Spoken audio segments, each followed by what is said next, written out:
Phone tone চাপি না আসলে। আজকালকার বাহিরে বের হলেই দেখি ছোট পোলাপাইন সারাক্ষণ একটা ফোনের দিকে তাকায় থাকে, এত ফোন চাপে।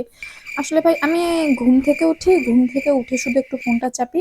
তারপর এই তো ফ্রেশ হইতে যাই, ফ্রেশ হইতে গিয়ে সকালের নাস্তাটা করতে এমনি এমনি একা নাস্তা করে কেমন লাগে না, এই জন্য ফোনটা হাতে নিয়ে নাস্তাটা সেরে আসি, নাস্তাটা করে এই ফোনটা একটু নিয়ে আসি, কাজকর্ম তো থাকে না।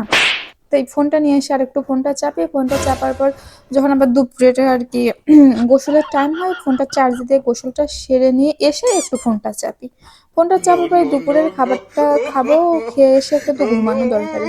ঘুমাইতে যাই, ঘুমাইতে যাওয়ার আগে একটু ফোনটা চাপি, তারপর ঘুম থেকে ঘুমাই, ঘুমাই বেশ কিছুক্ষণ ঘুমাই। মানে ঘুমের মধ্যে স্বপ্নে দেখে যে ফোন চাপতেছি, এই ইয়াতে আবার ঘুম ভেঙে যায়, আবার হচ্ছে আমি ঘুম থেকে উঠেই আবার ফোনটা চাপি।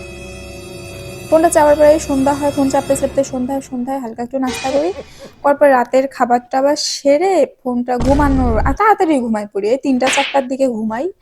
এই যে ঘুমানোর আগে একটু ফোনটা চাপি, তারপর আর কি এই এইটুকু। আমি বেশি ফোন টোন চাপি না আসলে। আসলে এত ফোন কিভাবে মানুষ চাপে আমি বুঝি না। আমি এইটুকুই ফোন চাপি আর কি।